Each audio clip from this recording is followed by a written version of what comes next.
नमस्कार, जय हिंद मित्रों। कैसे हैं आप सभी लोग। मैथिल गुरुकुल एकेडमी में आप सभी का बहुत बहुत स्वागत है। आज का हमारा टॉपिक है अधिगम यानी सीखना यानी लर्निंग। ये टॉपिक टेट सीटेट शिक्षक भर्ती का एक तरीके से आप आधार मान के चलिए। आज हम अधिगम के अंतर्गत अधिगम का अर्थ, अधिगम की परिभाषा, प्रभावित करने वाले कारक, अधिगम के प्रकार, प्रमुख सिद्धांत अधिगम के और परीक्षा उपयोगी महत्वपूर्ण एमसीक्यू और वन लाइनर प्रश्नों को इस वीडियो में ज़रूर देखेंगे। चलिए सबसे पहले समझते हैं अधिगम का अर्थ क्या है। तो अनुभव और व्यवहार द्वारा व्यवहार में कोई भी परिवर्तन आता है उसको हम कहते हैं अधिगम। अच्छा, अधिगम है क्या? तो अधिगम सीखना, इसी को कहते हैं हम अधिगम, यानी कि अंग्रेजी भाषा में अगर हम बोलें तो लर्निंग, ये है अधिगम। अच्छा, अब अधिगम है क्या? हमारे व्यवहार के द्वारा व्यवहार में कोई भी स्थायी परिवर्तन आ जाता है तो वो है अधिगम। जैसे किसी गर्म वस्तु को हमने छुआ, मेरा हाथ क्या है, जल जाएगा, तुरंत हम अपने हाथ को पीछे खींचेंगे।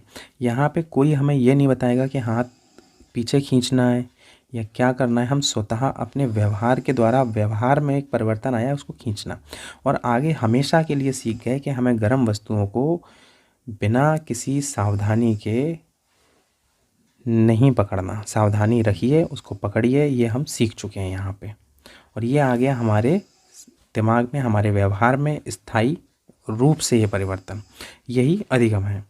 तो अधिगम क्या है? एक निरंतर चलने वाली सार्वभौमिक प्रक्रिया है, याद रखिएगा।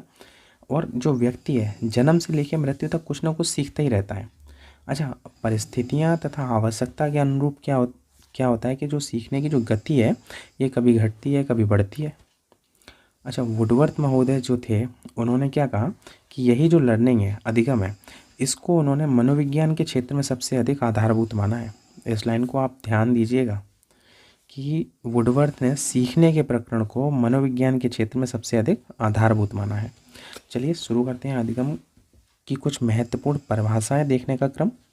चलिए आगे चलते हैं। यहाँ हम पहली परिभाषा देखते हैं सार्टेन महोदय की। तो इन्होंने क्या है कहा है कि प्रतिदिन होने वाले नए नए अनुभवों के कारण व्यवहार में आने वाला स्थायी परिवर्तन, ध्यान दीजिए, स्थायी परिवर्तन को कहते हैं हम अधिगम। प्रतिदिन होने वाले नए नए अनुभवों के कारण हमारे व्यवहार में आने वाला स्थायी परिवर्तन को हम कहते हैं अधिगम। स्किनर महोदय ने क्या कहा? अधिगम व्यवहार में उत्तरोत्तर अनुकूलन की एक प्रक्रिया है, ये कहा है स्किनर महोदय ने। चलिए आगे चलते हैं और परिभाषाएं देख लेते हैं। देखिए, सीखने के प्रकरण को, जो मैं आपको शुरू में बता रहा था, सीखने के प्रकरण को मनोविज्ञान के क्षेत्र में सबसे अधिक आधारभूत माना है किसने? वुडवर्थ महोदय ने। ये प्रश्न पूछा जाता है कि किसने माना है, तो वुडवर्थ ने। और सीखने के प्रकरण को मनोविज्ञान में क्या माना गया है? आधारभूत माना गया है। तो मनोविज्ञान के क्षेत्र में आधारभूत किसे माना गया है? तो सीखने के प्रकरण को। अच्छा, वुडवर्थ ने इसकी डेफिनेशन क्या दी थी? उन्होंने कहा कि नवीन ज्ञान एवं नवीन प्रतिक्रियाओं को अर्जित करने की प्रक्रिया ही अधिगम प्रक्रिया है। नवीन ज्ञान और नवीन प्रतिक्रियाओं को अर्जित करने की प्रक्रिया क्या है? अधिगम प्रक्रिया। और वुडवर्थ महोदय की एक अगली परिभाषा है सीखना विकास की प्रक्रिया है। ये पूछी भी जा चुकी है, आप इसको इम्पोर्टेंट डाल लीजिएगा और इसको नोट कर लीजिए। चलिए आगे चलते हैं, डेफिनेशन और देख लेते हैं। अगली मोस्ट इम्पॉर्टेंट डेफिनेशन है व्यवहार के कारण व्यवहार में आया कोई भी परिवर्तन अधिगम है, गिलफोर्ड महोदय की। गिलफोर्ड महोदय ने क्या कहा कि व्यवहार के कारण व्यवहार में कोई भी परिवर्तन आता है वही अधिगम है। क्रो एंड क्रो क्या कहते हैं कि आदतों, ज्ञान और अभिवृत्तियों का अर्जन ही अधिगम है। क्रो एंड क्रो का मत है कि आदतों, ज्ञान और अभिवृत्तियों का अर्जन ही अधिगम है। चलिए अगली डेफिनेशन देखते हैं। महत्वपूर्ण डेफिनेशन में एक है गेट्स वार्निक की। तो ये डेफिनेशन क्या कहती है कि अधिगम अनुभव और प्रशिक्षण के फलस्वरूप व्यवहार में परिवर्तन है। गेट्स महोदय क्या कह रहे हैं कि अधिगम जो है अनुभव और प्रशिक्षण के फलस्वरूप व्यवहार में परिवर्तन है। और थांडाइक महोदय का क्या मत है अधिगम के संबंध में देख लेते हैं। तो इनके हिसाब से जो अधिगम है वो उपयुक्त अनुक्रिया का चयन करना तथा उसे उत्तेजना से जोड़ना है। पहले तो हम एक उपयुक्त अनुक्रिया का चयन करेंगे और उसे उत्तेजना से जोड़ देंगे, ये कहना है थांडाइक महोदय का। चलिए अगली परिभाषा देखते हैं। हिलगार्ड महोदय ने क्या कहा है? तो हिलगार्ड कहते हैं कि अधिगम एक प्रक्रिया है जो किसी क्रिया को प्रारंभ करती है। मतलब किसी भी प्रक्रिया को अगर प्रारंभ करती है तो वो अधिगम है। डॉक्टर मेस का कहना क्या है अधिगम के संबंध में? हम करके सीखते हैं, ये इनका कहना है। और ये जो कथन है ये पूछा गया था, ये यूपी टेट 2018 सेकंड शिफ्ट में। नेक्स्ट है अधिगम वातावरणों का क्या है? संगठन है। ये कथन है लेविन महोदय का। अधिगम वातावरण का संगठन है, लेविन महोदय का कथन है। चलिए आगे चलते हैं। यहाँ पे हम देखते हैं कुछ महत्वपूर्ण बिंदु जो आपको पेडागोजी में भी हेल्प करेंगे और ये एमसीक्यू के रूप में भी कभी कभी पूछे जाते हैं और अक्सर पूछे जाते हैं। तो पहला पॉइंट है अधिगम कोई परिणाम न होकर एक प्रक्रिया है। दूसरा पॉइंट है अधिगम सदैव उद्देश्यपूर्ण होता है। नेक्स्ट है अधिगम सदैव सकारात्मक न होकर नकारात्मक भी होता है। अब ऐसा तो है नहीं अधिगम हमेशा सकारात्मक भी होगा, बहुत से लोग गलत आदतों का भी अर्जित कर लेते हैं, तो नकारात्मक भी होता है अधिगम। तो अधिगम क्या है? अगले पॉइंट के हिसाब से अधिगम अभ्यास, प्रशिक्षण तथा अनुभवों पर आधारित होता है।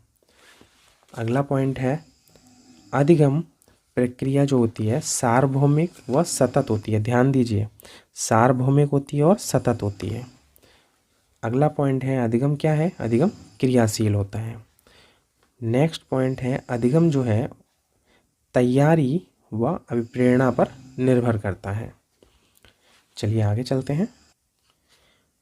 यहाँ हम देखते हैं अधिगम को प्रभावित करने वाले कारक। तो अधिगम को कौन कौन से कारक प्रभावित करते हैं? तो उनमें सबसे पहला है पूर्व अधिगम। बिल्कुल, पूर्व अधिगम। यदि आपने किसी चीज़ को पहले से सीख रखा है तो ये आपके अधिगम को प्रभावित करेगा ही करेगा।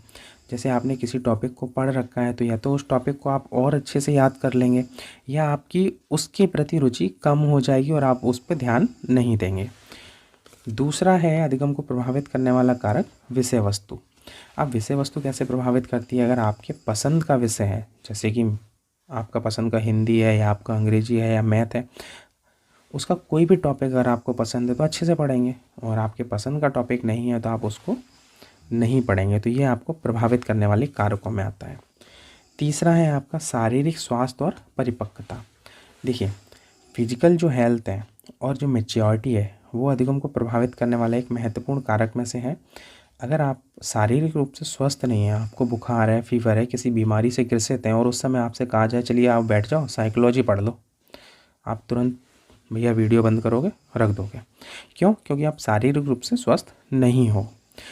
अगला पॉइंट है आपका मानसिक स्वास्थ्य और परिपक्वता। अब मेंटल हेल्थ और मैच्योरिटी भी ज़रूरी है। अब मेंटल हेल्थ अच्छी नहीं है, आप डिप्रेशन में, आप कुछ और सोच रहे हैं किसी और ख्यालों में, और आपको कहा जाए चलिए आज एक क्लास लेते हैं अधिगम की, नहीं सीखेंगे। तो मानसिक स्वास्थ्य और परिपक्वता भी अधिगम को प्रभावित करने वाला कारक है। चलिए कुछ और महत्वपूर्ण कारकों को देख लेते हैं। अब अगला पॉइंट है, देखिए अधिगम की इच्छा।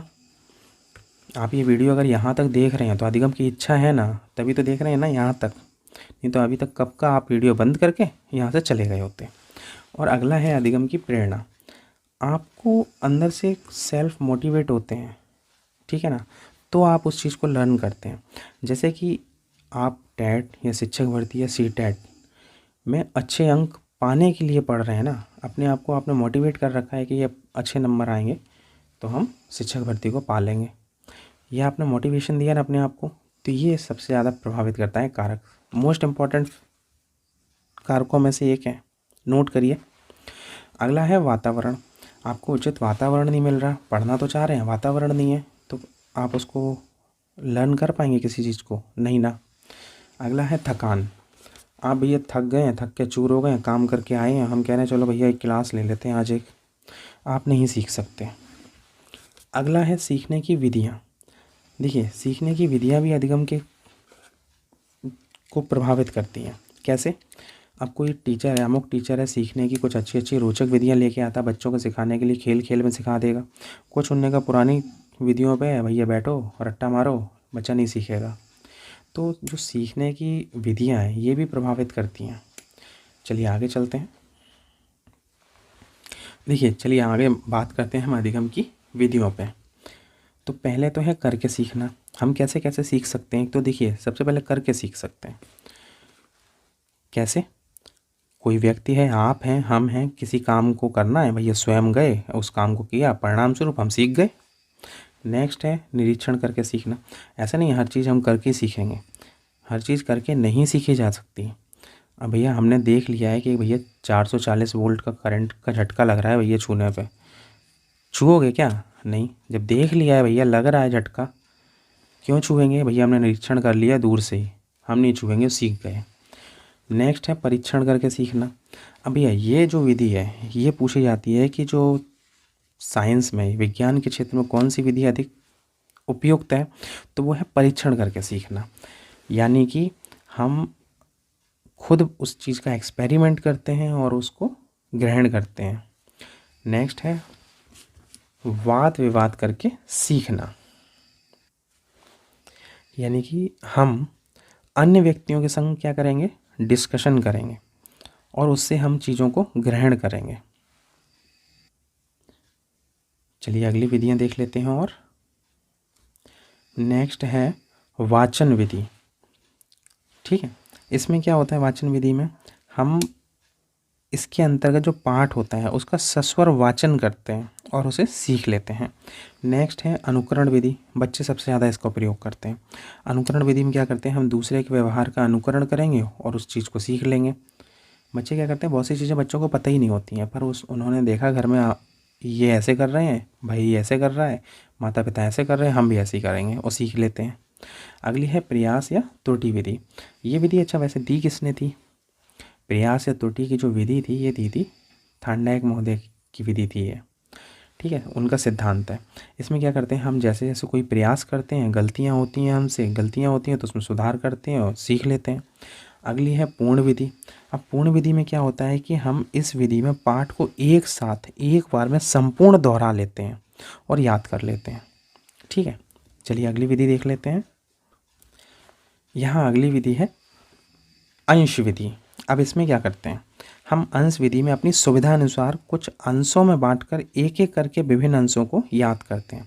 जैसे आपका जो सेमेस्टर एग्ज़ाम है, इसको मान लीजिए, इसमें क्या देखो यूनिट चलती हैं, तो हमने उनको खंड कर रखे ना, इतना यूनिट में इतने चैप्टर, इस यूनिट में इतने, इस यूनिट में इतने, तो हम इस यूनिट को ख़त्म कर लेंगे, फिर इस यूनिट को ख़त्म कर लेंगे। एक तरीके से अंश विधि है।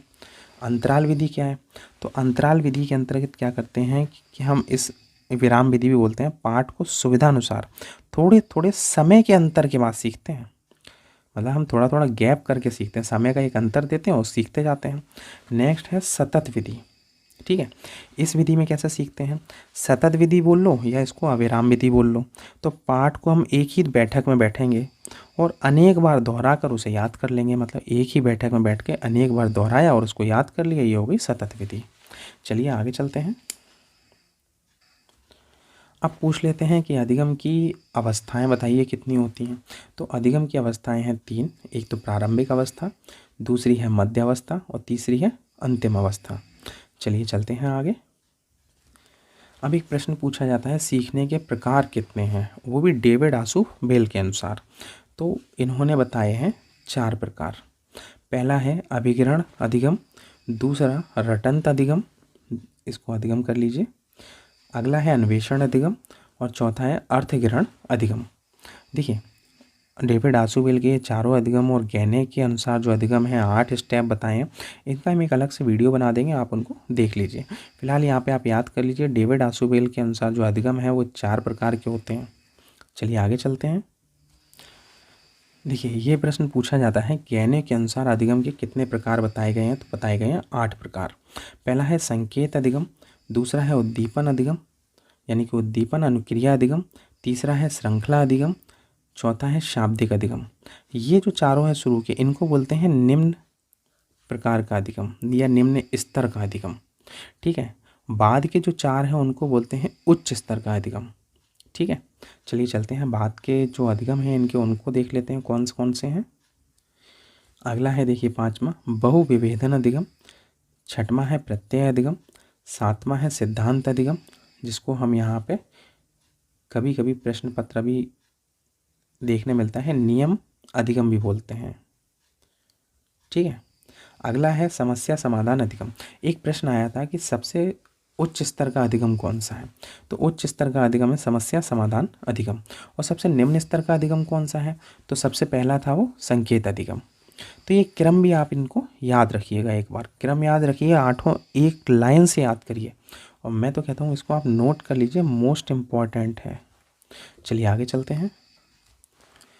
प्रश्न पत्र में पूछा जाता है कि एल्बर्ट बांडुरा ने अधिगम के कितने चरण बताए हैं, तो अधिगम के बताए हैं इन्होंने 4 चरण। पहला है अवधान, दूसरा है धारण, तीसरा है पुनरुत्पादन और चौथा है प्रेरक। ठीक है, चलिए चलते हैं आगे। अब हम देख लेते हैं अधिगम के सिद्धांत। देखिए 2 सिद्धांत हैं अधिगम के, एक तो देखिए संबंधवादी सिद्धांत है, दूसरा है संज्ञानात्मक सिद्धांत। तो सबसे पहले हम देखेंगे अधिगम के संबंधवादी सिद्धांत। देखिए पहला है थांडाइक का उद्दीपक अनुक्रिया सिद्धांत, जिसको हम कहते हैं SR थ्योरी। ठीक है, प्रयोग किस पे हुआ था अगर आपको याद होगा, तो थांडाइक का उद्दीपक अनुक्रिया सिद्धांत जो प्रयोग किया था वो किया था बिल्ली के ऊपर। दूसरा है स्किनर का क्रिया प्रसूत अनुबंधन का सिद्धांत, यानी कि RS थ्योरी। ये किया था स्किनर महोदय ने कबूतर के ऊपर और सफ़ेद चूहे के ऊपर। नेक्स्ट है पावलोव का क्लासिकल अनुबंधन का सिद्धांत, जिसे कहते हैं हम शास्त्रीय अनुबंधन सिद्धांत। ये जो पावलोव का सिद्धांत है ये दिया था इन्होंने कुत्ते के ऊपर। अगला है हल का प्रबलन का सिद्धांत। नेक्स्ट है आपका गुथरी का समीपता सिद्धांत। चलिए देख लेते हैं अब अधिगम के संज्ञानात्मक सिद्धांत। अच्छा यहाँ पे देखिए व्यवहारवादी सिद्धांत है, तो व्यवहारवादी सिद्धांत है तो व्यवहारवाद के जनक कौन है, तो व्यवहारवाद के जनक हैं, आपको याद रखना है, वॉटसन महोदय।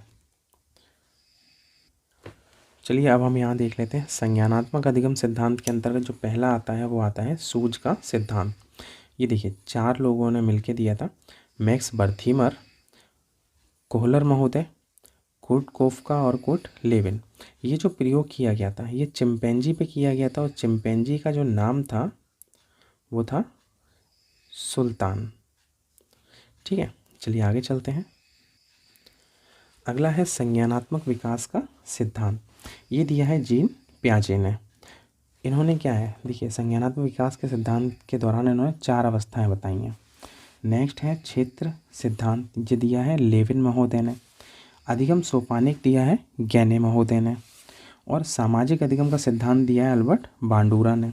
और चिन्ह सिद्धांत दिया है आपका टॉलमैन ने। चलिए आगे चलते हैं। चलिए देख लेते हैं महत्वपूर्ण MCQ प्रश्नोत्तर, जिसमें पहला प्रश्न है आपका बांडुरा किसके सिद्धांत से संबंधित है, तो आपका ऑप्शन है सामाजिक अधिगम सिद्धांत, बी ऑप्शन है संज्ञानात्मक सिद्धांत, सी ऑप्शन है व्यवहारवादी सिद्धांत और डी ऑप्शन है मनोलैंगिक विकास का सिद्धांत। आप आंसर कमेंट करिए। यहाँ बता दें आपको बांडुरा ये संबंधित हैं सामाजिक अधिगम सिद्धांत से। चलिए अगले प्रश्न की तरफ चलते हैं। देखिए प्रश्न है अधिगम हेतु निम्न में सर्वाधिक आवश्यक क्या है, तो पहला ऑप्शन है रुचि, दूसरा अभिप्रेरणा, तीसरा निर्देशन और चौथा परिपक्वता। यहाँ पे आपका आंसर है अभिप्रेरणा। ठीक है, चलिए अगले प्रश्न की तरफ चलते हैं। प्रश्न है आपका अधिगम को प्रभावित करने वाला कारक है पहला विषय वस्तु, दूसरा प्रेरणा, तीसरा अधिगम की इच्छा या उपयोग सभी। बिल्कुल, अधिगम को प्रभावित करने वाले कारकों में ये सभी कारक आते हैं, यानी कि आपका आंसर है चौथा उपयुक्त सभी। आपके लिए यहाँ पे अगला प्रश्न है अधिगम का जो पठार है निम्न में से किसकी वजह से बनता है। पठार, पठार मतलब कि सीखने की एक ऐसी स्थिति जहाँ पे आपका सीखना एक ठहराव ले लेता है। ठीक है, तो पहला ऑप्शन है परिपक्वता द्वारा, रुचि द्वारा, तीसरा अभिप्रेरणा द्वारा और चौथा थकान द्वारा। तो अधिगम का जो पठार बनता है वो बनता है थकान के द्वारा। आपका आंसर है थकान द्वारा। चलिए अगले प्रश्न की तरफ चलते हैं। आपका अगला प्रश्न है डेविड आसुबेल ने सीखने के कितने प्रकार बताए हैं। पहला ऑप्शन है आपका 2, दूसरा ऑप्शन है आपका 3, तीसरा ऑप्शन है आपका 4 और चौथा ऑप्शन है आपका 6। बिल्कुल, डेविड आसुबेल ने सीखने के प्रकार कितने बताए हैं, तो बताए हैं आपके 4 प्रकार, यानी कि आपका आंसर है तीसरा। चलिए अगले प्रश्न की तरफ। यहाँ हम देख लेते हैं महत्वपूर्ण प्रश्नोत्तरों की श्रृंखला। तो पहला प्रश्न यहाँ बनता है, आधुनिक संज्ञानवादी मनोवैज्ञानिक कौन है? प्रश्न ध्यान दीजिए, आधुनिक संज्ञानवादी मनोवैज्ञानिक के बारे में बात कर रहे हैं, तो आपका आंसर है ब्रूनर। दूसरा प्रश्न है आपका, अधिगम सोपानिक सिद्धांत किसने दिया? तो अधिगम सोपानिक सिद्धांत दिया है गैने महोदय ने। चलिए अगले प्रश्न की तरफ। आपका अगला प्रश्न है, तलरूप समूह गतिशीलता का सिद्धांत किसने दिया? तो तलरूप समूह गतिशीलता का सिद्धांत दिया है कुर्ट लेविन ने। आपका अगला प्रश्न है, संभावना सिद्धांत के प्रतिपादक कौन है? तो संभावना सिद्धांत के प्रतिपादक हैं टालमैन महोदय। अगला प्रश्न देख लेते हैं। प्रश्न है, उद्दीपन अनुक्रिया सहचर्य सिद्धांत किसने दिया? तो उद्दीपन अनुक्रिया सहचर्य सिद्धांत दिया है गुथरी महोदय ने, जिनका समीपता का सिद्धांत है। ठीक है। अगला प्रश्न है, सबलीकरण का सिद्धांत किसने दिया? तो सबलीकरण का सिद्धांत दिया है हल महोदय ने। अगला प्रश्न देख लेते हैं। यहाँ आपके लिए अगला प्रश्न है, प्रयास त्रुटि का सिद्धांत किसने दिया? तो दिया है थार्नडाइक महोदय ने। इनका सिद्धांत का नाम क्या है? एसआर सिद्धांत। किसके ऊपर किया गया था? बिल्ली के ऊपर। ठीक है। चलिए अगले प्रश्न की तरफ। अगला प्रश्न है, सहचर्यात्मक स्थानांतरण का नियम किसने दिया? तो ये दिया है थार्नडाइक महोदय ने। और ये सहचर्यात्मक स्थानांतरण का नियम है, इन्होंने दो नियम दिए थे, मुख्य नियम और दूसरा गौड़ नियम। तो ये गौड़ नियम के अंतर्गत आता है। चलिए अगले प्रश्न की तरफ चलते हैं। यहाँ पे आपका अगला प्रश्न है, व्यवहार के कारण व्यवहार में आया कोई भी परिवर्तन अधिगम है। ये कथन किसका है? ये गिलफोर्ड महोदय की डेफिनेशन है और अधिकतर पूछी जाती है। इसको आप डाल लीजिए मोस्ट इम्पॉर्टेंट। ठीक है। नेक्स्ट है आपका, बांडुरा ने अधिगम के कितने चरण बताए हैं? तो बिल्कुल आपका आंसर है 4। पहला अवधान, धारण, पुनरुत्पादन और प्रेरक।